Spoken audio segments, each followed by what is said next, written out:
Welcome to the Investing for Beginners community. I'm your host, Johnny, and today we're going to be talking about how my 30-day goal or 30-day challenge is going to be to invest $5 every single day into the SCHD stock. And you want to know more about it. So let's get into it. All that I ask is that you smash that like button and hit that little bell notification so you know anytime I put out new videos. Now, Schwab US Dividend Equity ETF, it's about a $76.10 stock price right now. Now, its max life, it's up 204%. That means you could have got this company for $25 back in 2011. Now in 5 years, it's gone up 68%. And in 1 year, it's only gone up 1%. Now, my thought process on basically investing $5 every single day. I did an investment on the 28th, did one today on the 29th, and I'm scheduled to do another one on January 2nd. So it'll be every single trading day or 5 days a week, unless there's a holiday. So $50, which right now I'm at 41.75 in buying power. So I initially put $50 in, and it'll buy 5 shares for 10 business days, 10 stock trading days.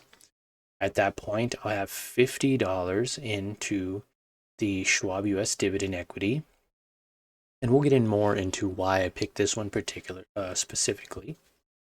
Average cost right now is 76.20, and your market value it's only at $9.99. So I've only actually lost 1 penny in value.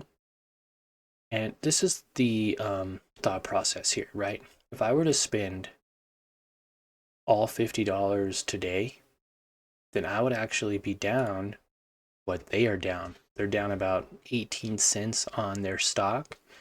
So I might be down about 10 to 12 cents. But because I bought $5 worth yesterday and $5 worth today, it's actually called averaging down. And that is a whole nother topic for another time. I'll leave a card above so you could check out a video I did on averaging down. But basically, in a nutshell, it means to buy shares at a lower price, which will then bring your average cost down as you buy more shares at a discount. Buy a share at $76.93, and then you buy another one at $75.92.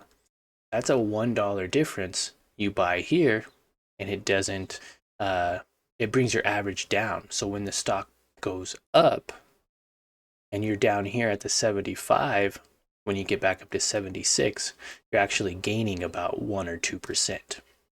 So you're going to be buying in at the lowest of lows, the highest of highs, and everything in between, depending on the market and how it's acting for the day.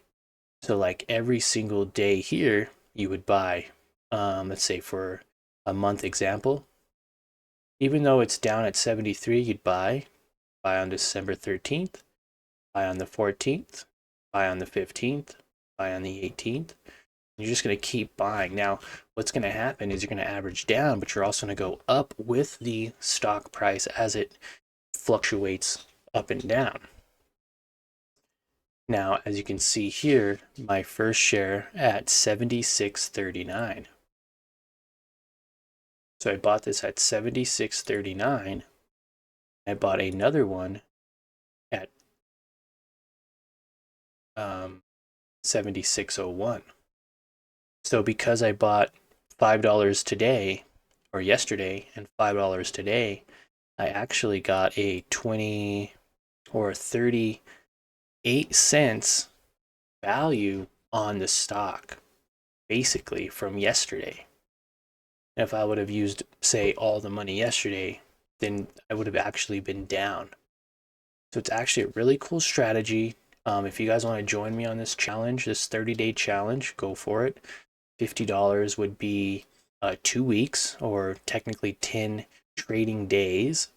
So you would need at least $100 to do this challenge for the 20 trading days, which would be in a 30-day period because we're not counting weekends.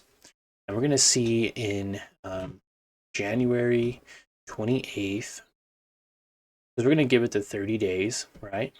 But on January 28th, we're going to come back to this video and we're going to see how it did. So that's why I asked you to smash the little like button and the little bell. That way you don't miss out on that video when it comes out in about a month. Okay. And then I'll probably mash these two videos together and then everyone can watch both at the same time. But nonetheless, get with me on this journey. Now, I did pick Schwab US Dividend Equity ETF specifically because, one, for all of you that watch my channel know that I love dividends.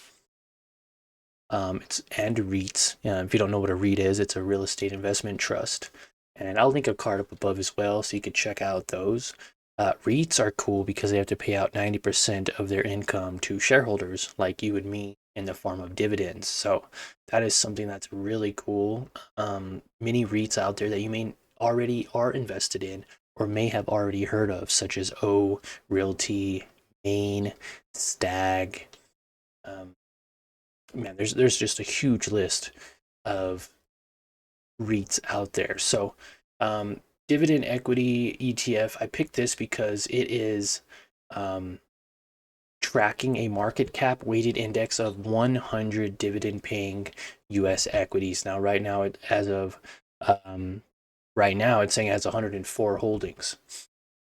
Now what's in this fund? Well, the sectors are 17% in industrial, 16% in financial, 15% in healthcare, 12% in technology, a little less than 12% in consumer defense, 9% in consumer, and 9% in energy, 4% in communication services, 2% in basic material, and not quite even a half of 1% in utility.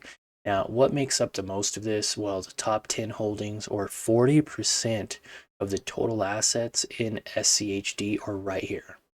So half of their holdings are in these top 10 companies. We have Broadcom, or AVGO, which is about almost 5%.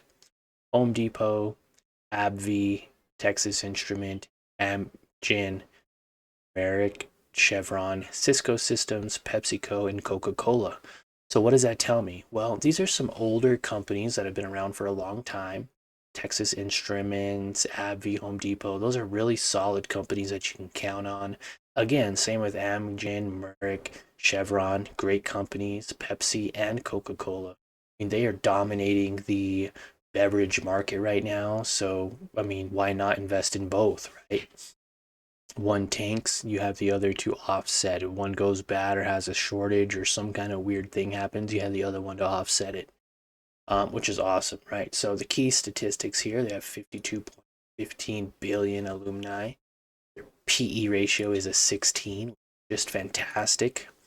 Their expense ratio is at a 0.06. Now I do like this. Some some expense ratios can get up to like a 10%, even a 20%, 30%. So you're going to want to be careful with this. This is only a 6%, which is not bad at all. Average volume 3.69 million with a volume of 3.86 million. So their average volume is just right along line with their normal volume, which is just incredible. And so yeah, I mean, there's a list of other companies, like there's Realty Income O and there's Vanguard High Dividend Yield. And I may do the challenge with these other stocks. For right now, I think I'm gonna do this 30-day challenge with this. You know, quick $100 in this account, take about 30 days, and I may add on. I mean, if you figure $5 times 20, it's $100 in a month. Some people may be able to afford $100 and invest. Some people could probably invest either more or they could invest less, but do it as much as you want. Now, I'm not sure how low it goes. I'm not sure if you can buy $1 worth. I think you might be able to. I think you might be able to buy $1 worth here. Yeah, so you can literally get started with $1, guys. That's pretty awesome. So definitely check it out. And yeah, and we'll see you guys in 30 days to give you that update. Thanks for watching, and go watch one of these other videos that I talked about while you wait. I have hundreds and hundreds of videos, so go watch one. Later. Happy investing.